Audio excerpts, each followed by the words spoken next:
Alaskan curse. Remember, it always comes from the sea, Anak murmurs as we sit around the roaring fire, staring me right in the eyes and shaking her bony finger in my direction. In the far stretches of America, my family had only just arrived home from Cousin Panuk's funeral after a full day's travel, and Anak and I sit across from each other in front of the fireplace. Although this is one of the first funerals I've attended, I find it strange that there's neither a body nor burial during this service. And afterwards, when meeting with my relatives here in the far north of Alaska for the first time in years, we're told that we are strictly forbidden from bringing up Cousin's name, even among each other. While we played, nobody, not even Cousin's siblings, talked about him during his life, let alone his death, and I was more confused than ever. On the 18-hour car ride home, Mother and Father sat in silence, but when we neared the outskirts of our city, I asked them what had happened to Cousin Panuk. Mother went pale and told me that I am never to bring Cousin's name up again, that they will tell me what happened when I'm older and ready. My grandmother, my Anak, as we call her, came to live with us in the city many years ago. I woke in the middle of the night shortly after we arrived home by the subtle knocking of Anak at my door. She brought me to the living room before making sure Mother and Father were asleep, sitting in her old rocking chair before pointing at the chair across from her and motioning for me to do the same. The Imaku Majuk always comes from the sea, Anak repeats, getting a stern look as she reaches out to grab my wrist. Her grasp on my arm isn't too uncomfortable, but I can feel the cold metal of a ring pressed against my skin. What's an Imaku Majuk? I ask, puzzled. I don't know the Inuit language as well as the rest of my family, and I've never heard this word before. It is the reason your cousin is gone, she states, her grip around my wrist tightening. I can do nothing but stare, wide-eyed. Finally, it's time to get some answers around here, I think to myself. What happened to Cousin? This thing killed Cousin Panuk, I ask. No, she whispers, with a tone of fear in her voice. Your cousin's gone, but his body's still alive. What do you mean, Anak? I question her once more. We went to his funeral yesterday. We went to his funeral to honor his life, and he is not dead. Your parents don't want you to know until you're older, so you'll take it seriously, but I think you're old enough to understand. Tell me what happened, I plead. I'm ready, I swear. Anak slightly relaxes in her chair before continuing, taking nervous glances over her shoulder to make sure my parents are not coming down the hallway to scold us for being awake so late. She begins by telling me part of the history and tradition of our people, which I already know very well, but still patiently wait before she gets to the part that I want to hear. My parents told me about the Imakumujak when I was just a girl not much younger than yourself, she said, and the mention of the Imakumujak immediately got my attention fully. My sister and I were playing in our camp when we caught a whiff of the most awful stench that we ever encountered. The smell of rotting fish, garbage and stinking meats. Not a minute later, there was a commotion in the camp. The men and women of my clan were running to and fro, desperately packing up what they could. This included my parents, who quickly scooped up my sister and I to place on the sled. We hadn't even packed up all of our supplies before we took off, leaving untold amounts of precious meat and animal skins behind. I didn't see it for myself, but my father told me that... I thought your father died when you were young, Anna. I cut her off in my curiosity. Yes, little one, but this was before my father passed on, she informed me before trailing off. Took her a few seconds to regain her train of thought and continue where she'd left off. Now, where was I? Right. When we were safe in the sled, that's when Father informed us it was an Imakumacho, and that the Great Spirits had blessed us in Nuuk with good sense of smell, so we may flee before it arrives. Her rough and twisted hands were beginning to hurt me now, as I locked on and the pressure increased. What is it, Anak? What is it? I begged her to give me details. The Imakumacho is a terrible creature, one I pray you may never see. You must understand those who still live the traditional life, such as Panuk and his family, never take the earth and its creatures for granted. Every single part of every single animal they come across is used for something up in those endless wide plains. But when it comes to this thing, you don't hunt it or track it. You wouldn't dare. I thought back to when I was in school, that our homeland in the north had less people or animals than almost anywhere else in the world. And when we drove through the snowy hills with my parents that weekend and saw nothing but trees, ice and snow for hours and hours, well, I believed it. If they're not careful and do not take heed, entire camps, entire villages even, can be gone in just a day. What kind of creature can do this? I interrupted Anna as I leaned forward to feel the warmth of the crackling fire. Not the beast itself, but those affected by its terrible curse, she continued. The Imakumajuk itself is a hulking thing, the size of 2 igloos put side by side, with a shell as hard as stone and large spikes covering its body. This light blue color makes it almost impossible to see in the snow, so it always is best to recognize them by the smell instead. And one thing for certain is that it always emerges from the sea to hunt. No tribe has ever been able to kill it. I don't even think it can die. And the last thing most people see as the Imakumajuk charges at them is its dozens of black eyes staring them down, its countless legs ferociously scuttling across the ice, and its spiny, jagged claws snapping and snapping. I mean, the last thing they see before the change, that is. Change? What happens to them? The ones that the Imakumajuk takes? Its touch is a curse, Anak trembled out. One touch is all it takes, and your mother, your father, your child, anyone you care about will begin to forget that they even knew you at all. It's only an hour or so, sometimes less, before they start spitting and howling. Or if you're unlucky enough to be near someone with the curse, they'll insist that they're fine. Try to walk on with you if you let them, but it's only a matter of time. You can tell they're fully gone by looking at their eyes. Black eyes that never blink and never stop staring at you. She dug her nails into my wrist and yanked my arm away. I know that it's an accident, that she couldn't control her hands very well for the past few years. But Anak was really frightening me now. I could tell she's nearing tears by the bright reflection coming off the bottom of her eyes. That's what happened to a man in my clan. He'd forgotten something very important at the camp and went back for it, despite our pleas for him to keep moving with the rest of us.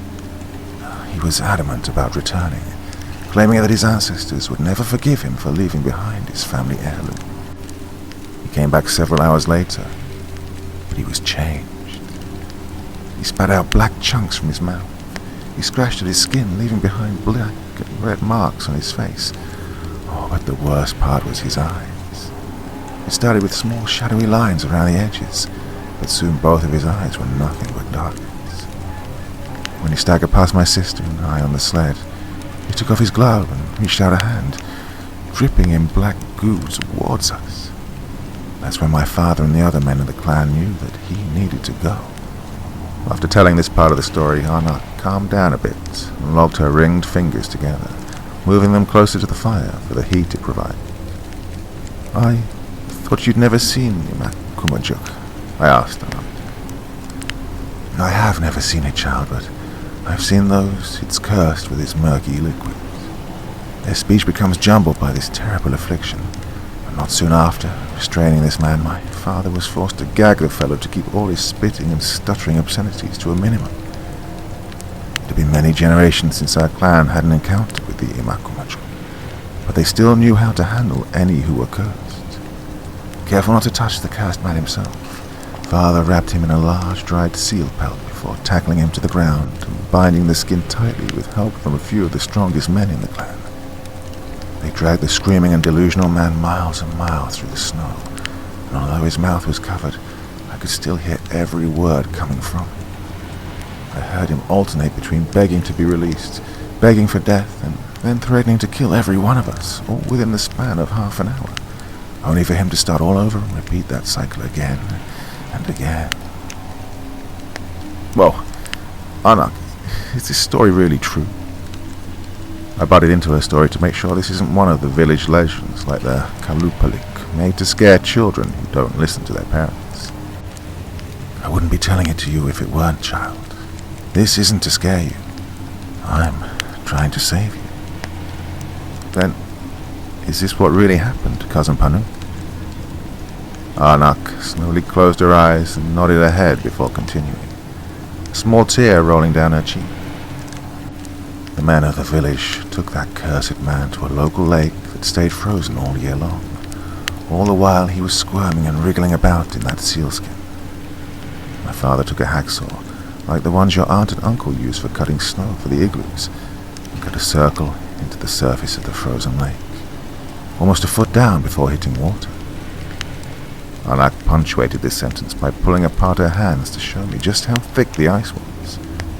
It was difficult work, but eventually they were able to remove the circle of ice and plunge the cursed man into the dark, still water before picking up the ice block and covering the hole like a cork.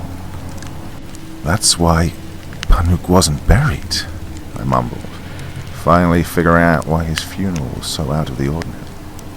Once one is marked with the curse of the Imakumajok, true death will always escape them. No matter what you do to their body, it will not stop trying to infect others, even if you put a bullet in their heads. The only way to keep them from spreading is locking them underneath the ice, where they can no longer grow their pestilence. We didn't go ice fishing in these small lakes, and the surface was far too thick to crack, so it was perfectly safe for us to walk across its surface. But I'll never forget the faces of the cursed ones staring back at us through some of the thinner, clearer parts of the ice. It helps to remember that they are no longer people like us. The fire was beginning to die down now, and the light seemed to dance across Arnak's spotty, wrinkled face. I was starting to think that there were some truths that I would rather not know about. I've heard stories from other villages, though. She pressed on while pulling her hands from the dying fire and rubbing them against her arms. Stories of men snapped in half at the waist by the Imakumajuk's fearsome claws, only to keep dragging themselves through snow and ice, leaving the toxic, inky gunk wherever he tread. Others that are afflicted with the curse strip themselves of all their clothing before tearing at their skin and giving chase to their former family, doing anything in their power to spread the curse to all who are near. I can't be certain whether this is rumor or not, but another young boy in a neighboring tribe told me about the time his father came across a blackened head buried in the snow. Only this head didn't have a body. Oh, its eyes darted around as quickly as any living soul's would. And although nothing escaped from its mouth except black drool, it still opened and closed at a steady pace, chattering its teeth together and clicking its tongue on the roof of its mouth. Anak fumbled with the rings on her fingers nervously and looked at me before resuming. "This is what happened to your cousin," she stated. "Your cousin and his friends were walking near the water's edge on the beach when they smelled the stench, but they didn't take the warnings to heart. The boys were cursed by the Imakumajok and ran back to their village to tell their parents." "So Panuk's out there somewhere," I nearly shouted in shock, "underneath one of those frozen lakes." "I told you, your cousin Panuk is gone. His body and mind are no longer his to control. I suppose, in a way though, part of him still exists in that shell of a body. I expect you not to bring up his name after tonight, ever again. We are never to speak the names of those afflicted with the curse of Imakumajok after they are gone, lest someone remember them for how they were in life and attempt to release them from their resting place. We are only to acknowledge them just once and then move on, no matter how painful it." Just then, Anak was cut off by the creaking of a door down the hallway, and I nearly jumped as I saw Father step into the living room, where I could barely see his face in the dim light of the fire. I heard a clink of something falling against the wood floor, as Anak quickly stood and addressed her son. "Well, I think I'll be going off to bed now," Anak told Father before grabbing her cane and gently hobbling down the hall. "I hope you learned something from this story, child," she yelled after me while entering her room. Father merely stared at me with his arms crossed. I know I'm going to be punished for staying up past my bedtime and speaking of Pano.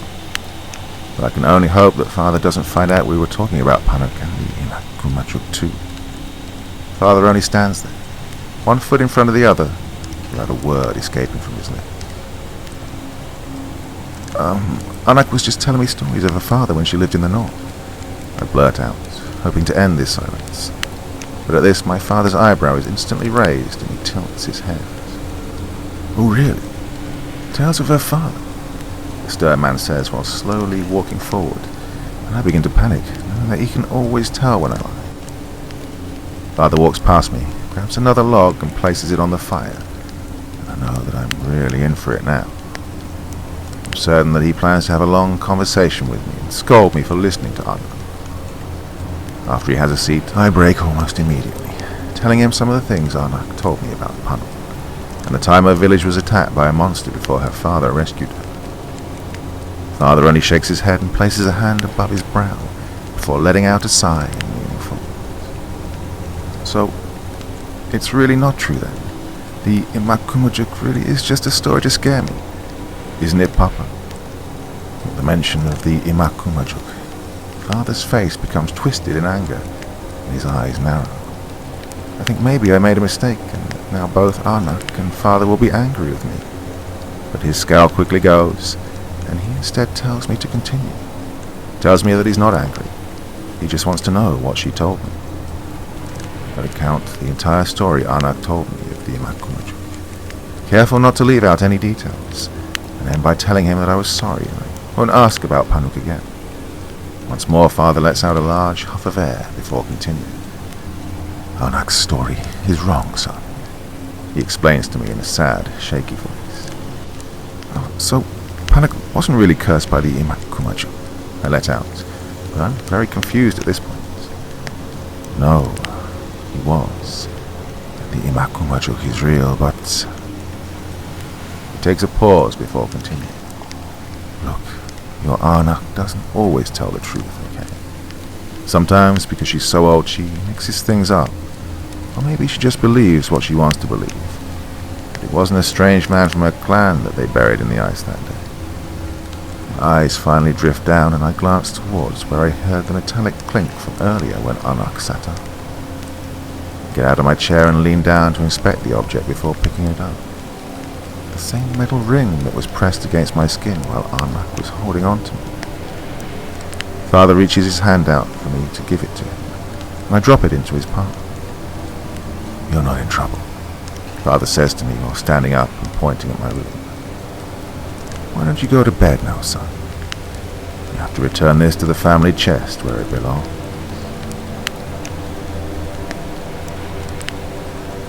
Owls at dawn. Aramba woke Dawn from her evening nap.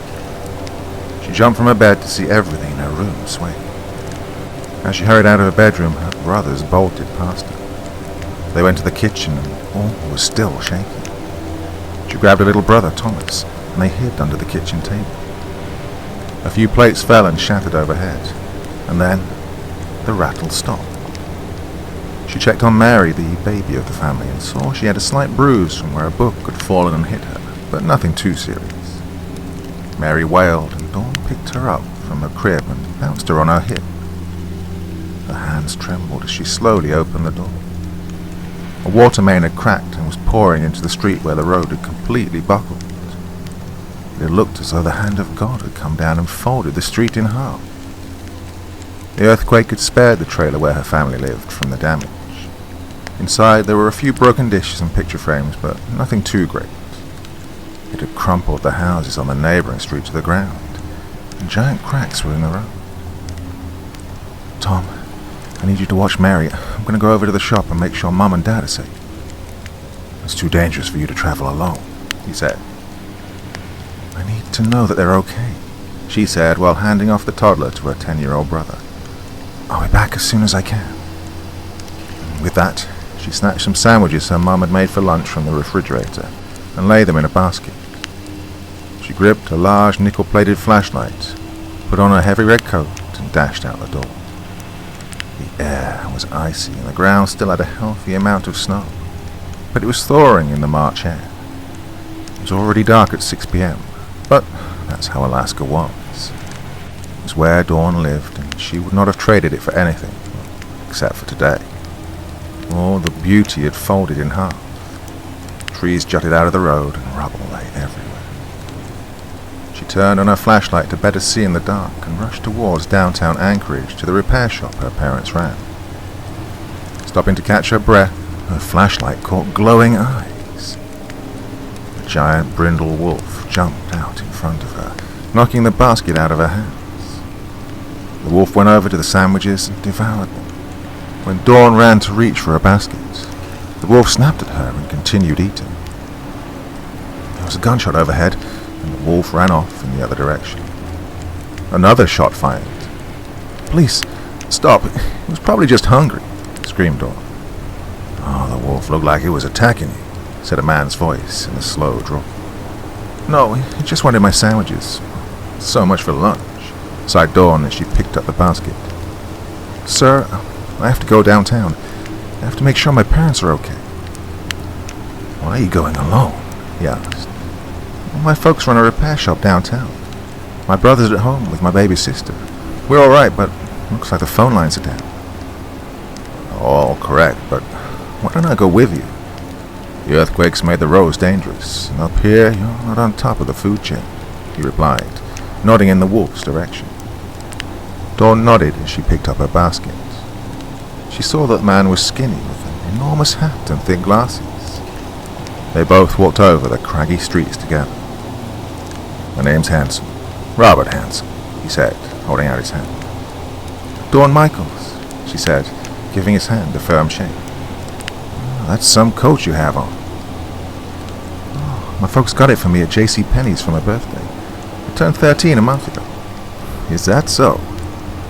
Dawn nodded and hurried up ahead, but the street had shattered, leaving a massive sinkhole.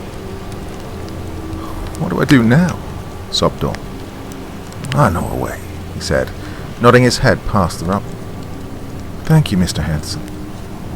He grabbed her hand firmly and pulled away from the road, towards the deep pine forest. "Are you sure you recognize the way, sir?" asked Dawn. "Yeah, of course I do." "Well, are you sure the woodlands are the best course? As you said, we're not on top of the food chain. There may be bears, wolves, or angry moose out that way."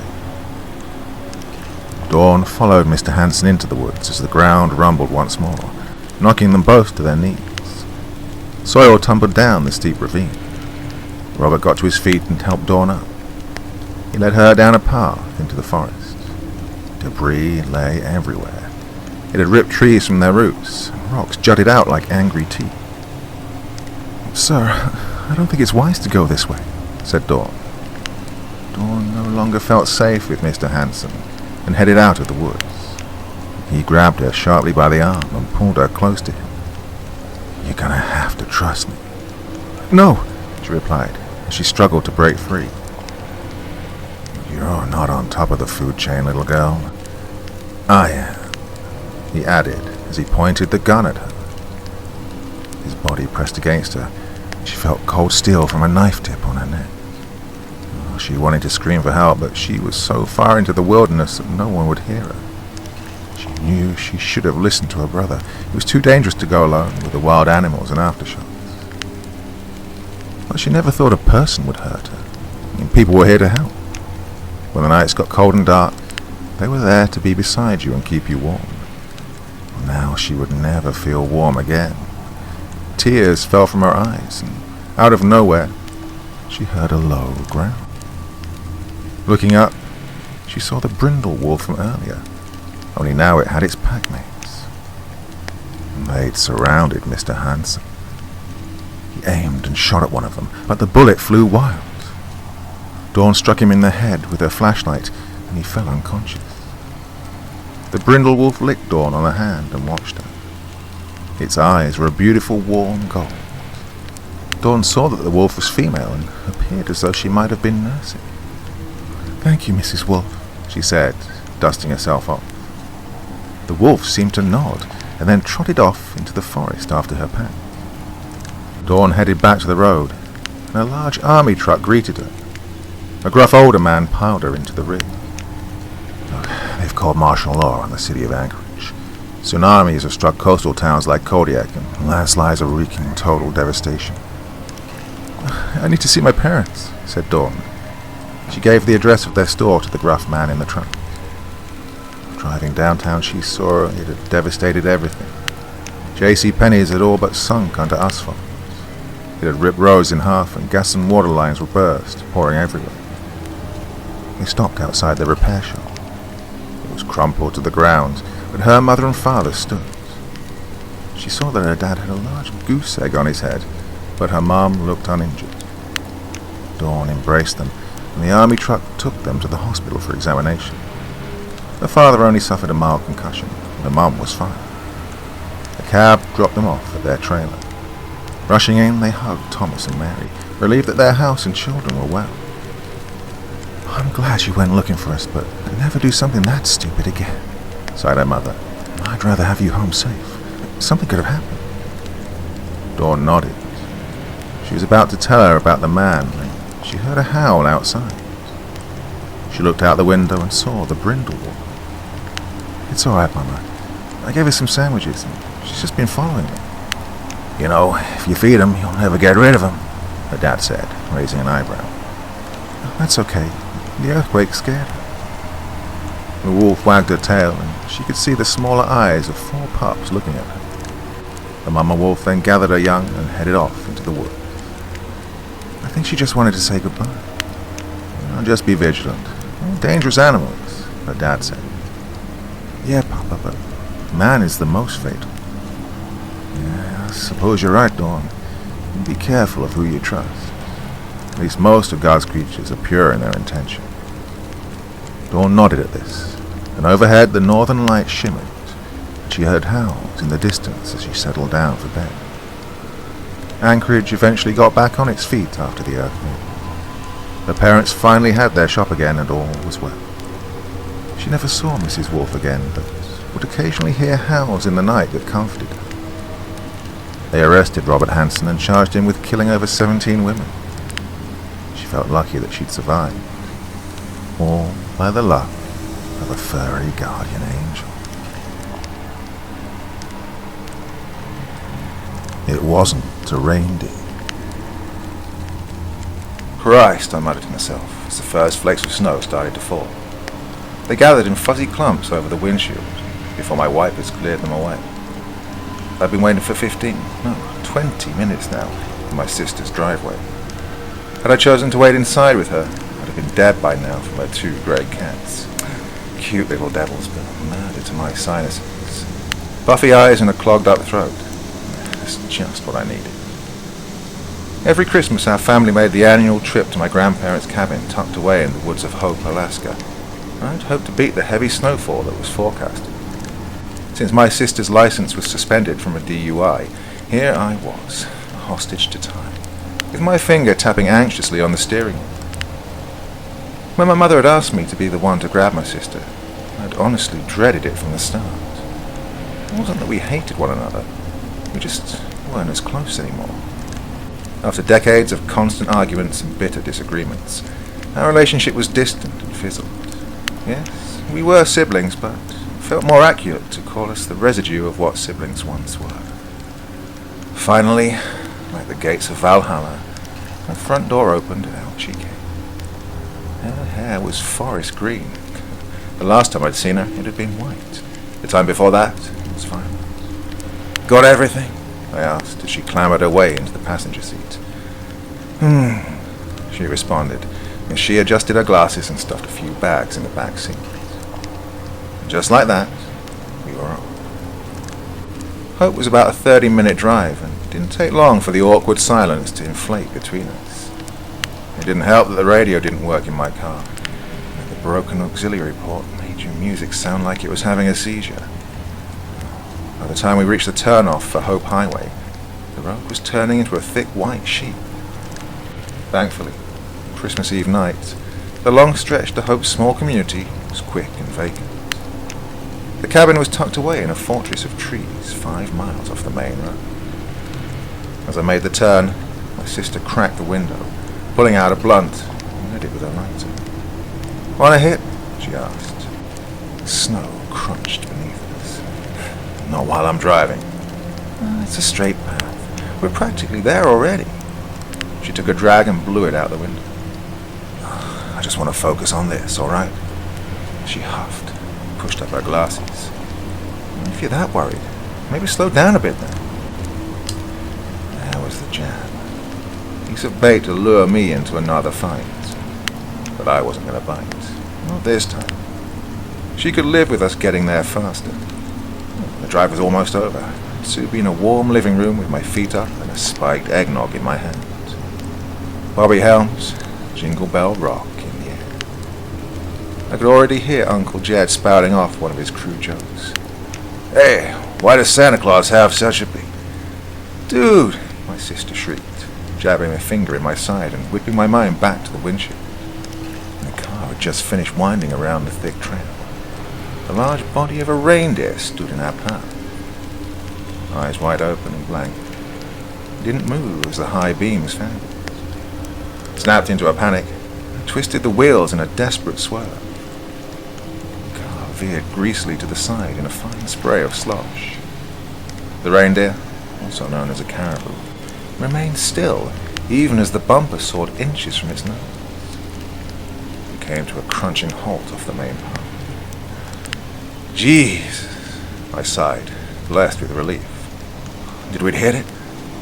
No, my sister said, leaning out the window while exhaling another plume of smoke. I wound the steering wheel back around and pressed on the gas. The wheel shrilled in place, kicking up globs of sleep, but moving an inch. Oh, perfect, I moaned, and unfolded myself from the seat to check it out. The two front tires were caked in black slush and practically swallowed in a mound of snow. I kicked at it, trying to clear off the icy debris from the treads and beneath the wheel well. When that tired me out, I resorted to scraping it off with my fingers. Screw off, Prancer, I heard my sister call toward the dark silhouette of the reindeer, its antlers like gnarled fingers reaching for the treetops. Then she made a sort of startled yield, followed by a, "What the fuck?" I looked up from the scrim of snow.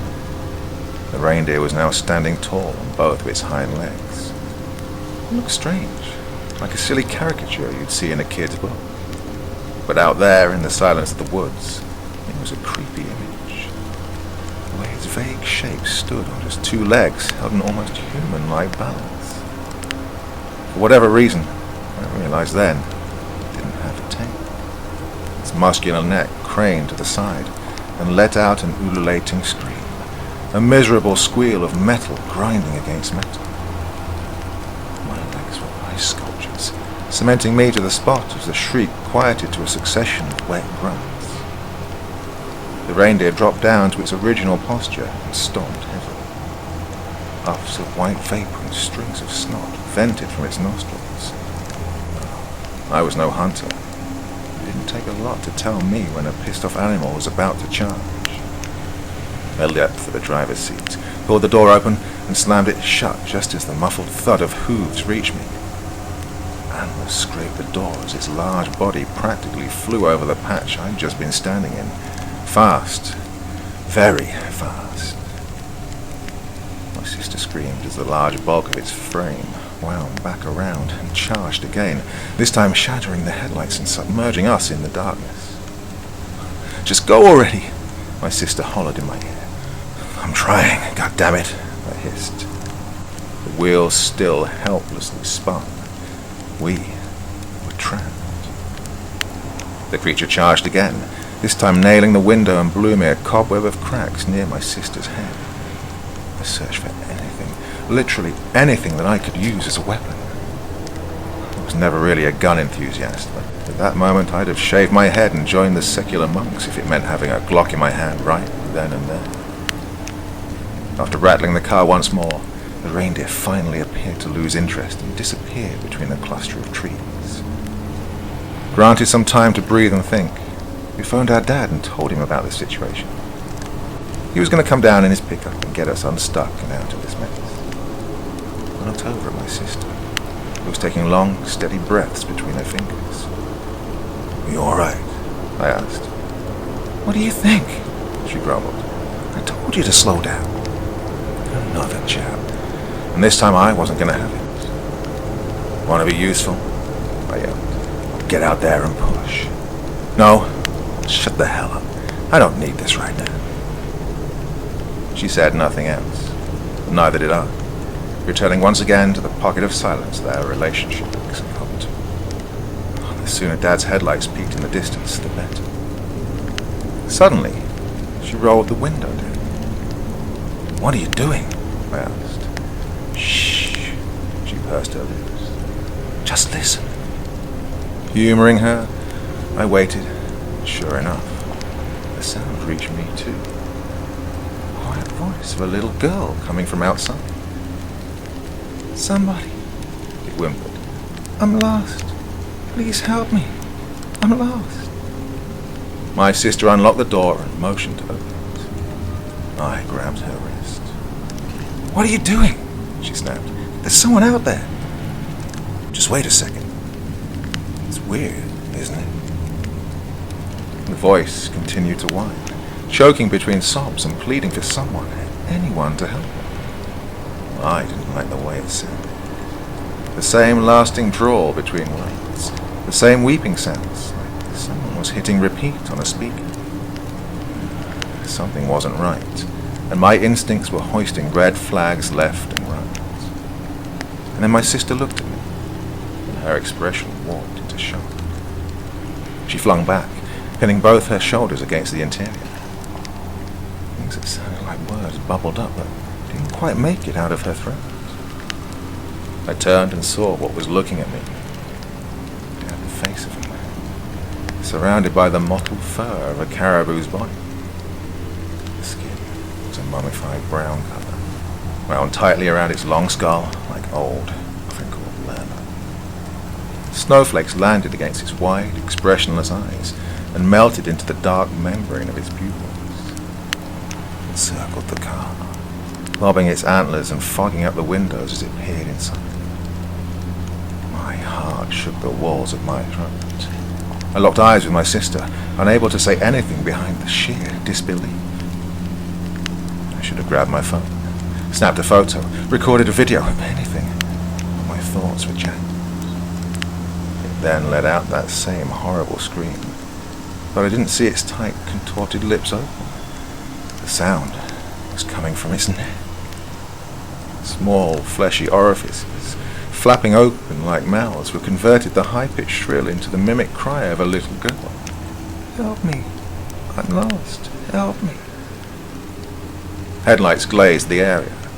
My father's pickup came into view, paving its way down the path. The reindeer, or whatever the hell it was, ran off, vanishing once again into the snow-covered thicket.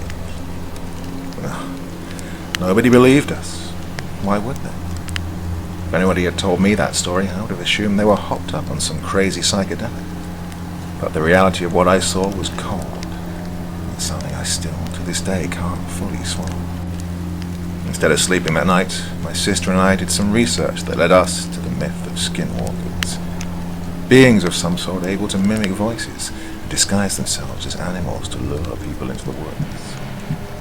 After reading other accounts, there wasn't a doubt in my mind what we had witnessed out there. Every so often that night, I'd stare out the window and eye the yard, wondering if I'd see that leathery face watching from the tree line. Neither I nor my sister ever made that trip again, much to the frustration of my family. But there was a silver lining. She and I have never been closer.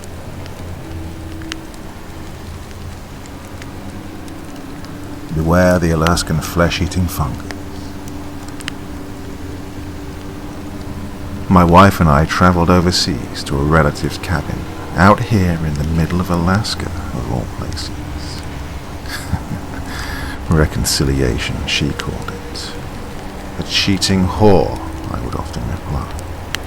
Yes, we'd come out here as some sort of therapy, so that I wouldn't call for a divorce, and let her entire family know that the last round of shots at every bar in town was most likely going to be on her, literally. So, let's get started with the cliches. Piss poor connection, that I have to manage social interactions with her. Check. Absolutely no way of contacting anyone for help, thus making it easier for me to cause some sort of fatal incident if I do get even more sick of her. Check. Snow so deep that even a snowplow would struggle to clear the path to us. Check. Yes, I was prepared for an absolutely amazing time in the cabin we had. The interior seemed much more welcoming though. Oak wood beams hanging from the ceiling, arched doorways between the rooms, great bay windows overlooking the vast canvas outside. Had it not been so damn cold, I might have considered staying here for a while longer. The first thing I can recall my wife doing was heading upstairs to find our bedroom. I promptly followed when my inspection was halted by her terrified cries. I paced up the stairs quickly, suddenly finding myself in a corridor surrounded by closed doors on all sides. "Honey?" I called out, questioning the worry I felt. "In here! Hurry!" I heard her call before seeing a beckoning hand reach out from one of the doors that had actually been slightly ajar. I jogged down the hallway to where my wife stood in the embrace of darkness, peering just beyond the veil of sight. I tried to squeeze past her when she halted me from opening the door any further. "What is it?" I impatiently asked. "What the hell is that?" She muttered the words, but I could feel the scream she was holding back. I tried to peer into the darkness, but my eyes adjusted slowly. Then, a form.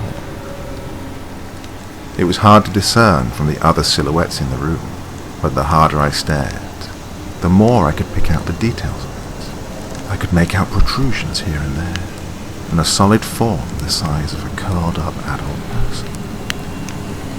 I wasn't sure why my wife had screamed until the form began to writhe. In the darkness it swirled, shifting the absence of light around it to form darker shadows that mocked the frailty of what I could perceive.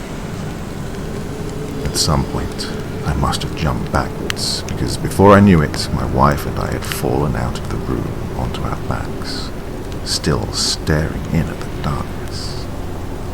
But now, there wasn't any darkness.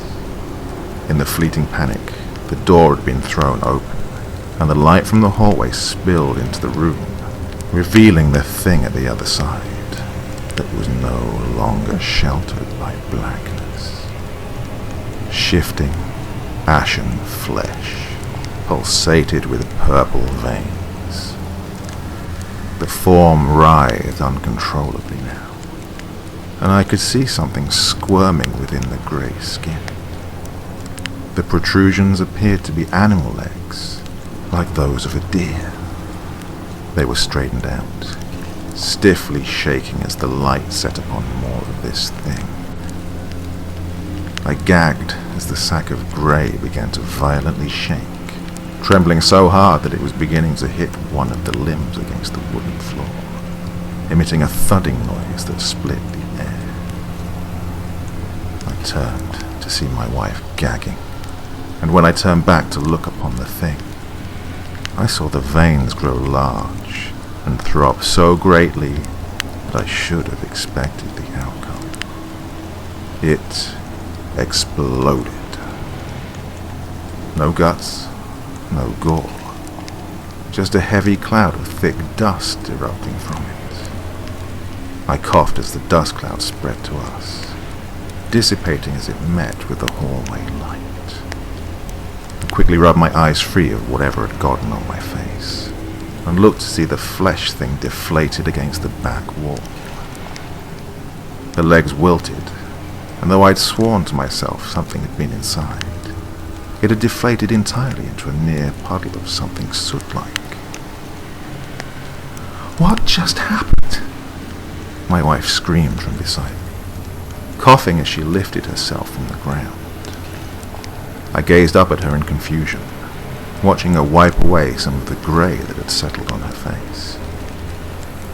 How the hell am I supposed to know? I replied, slapping my hands down and standing myself up beside her.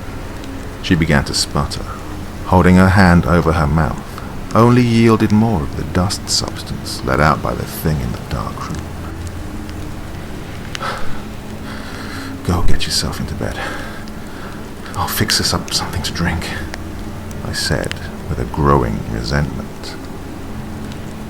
Here I was, supposed to be having some sort of therapy session, and I was already catering to her like usual.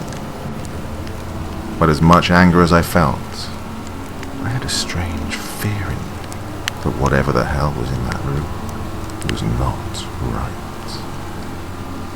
Beside the boiling kettle, I held my phone up high for some semblance of signal.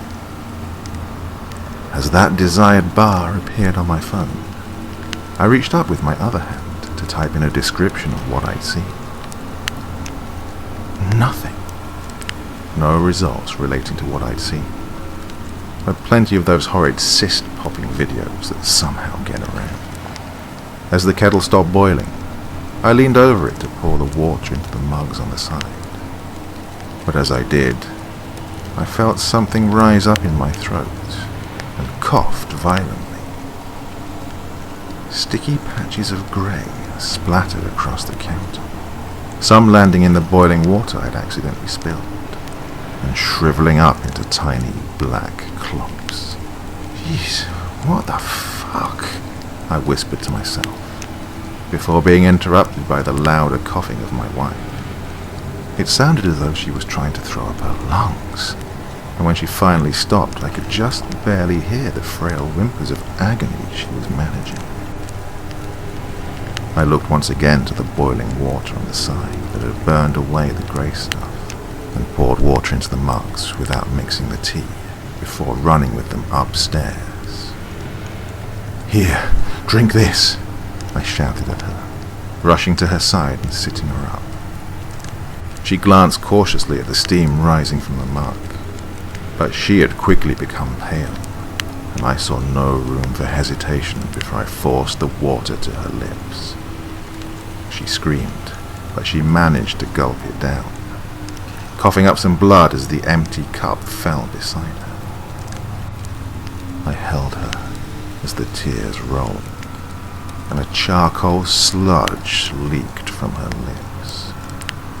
She tried to reach out for me, but I had already begun rushing back downstairs to get some cold water. That's when I saw black stuff on the kitchen side, growing out along where I'd spilled the water.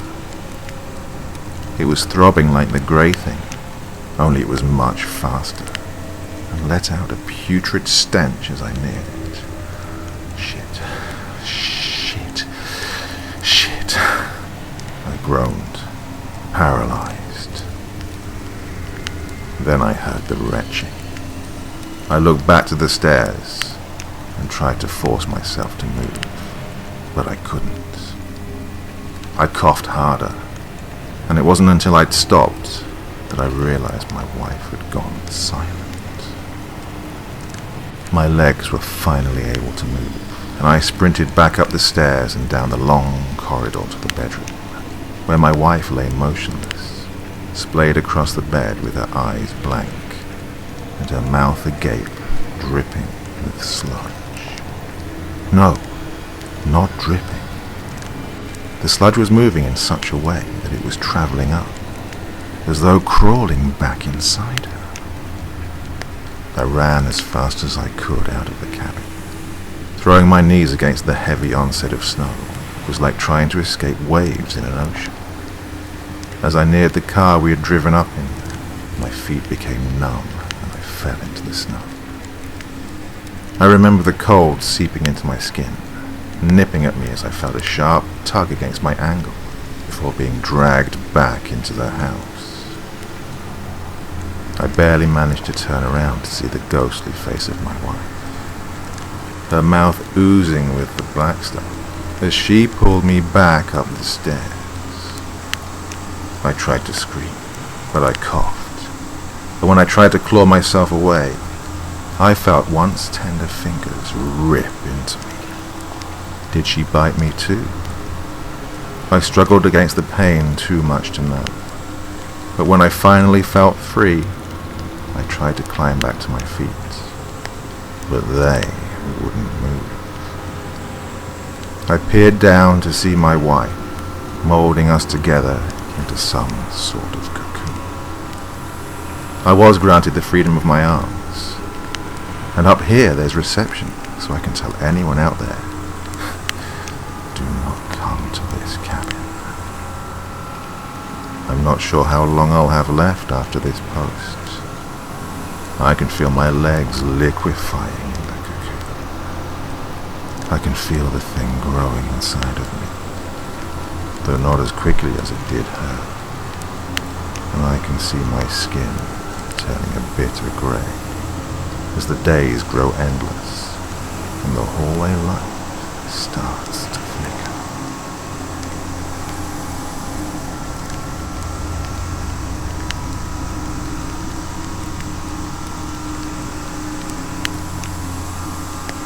So yeah, Alaska, the Great White North. An air of normality about it because, well, it's part of the United States, but also an air of mystery because, well, you know, who knows what's gone on there, what exists, what mysteries there are to be uncovered. Life is full of surprises, maybe one day. So, hope you enjoyed that little collection of stories.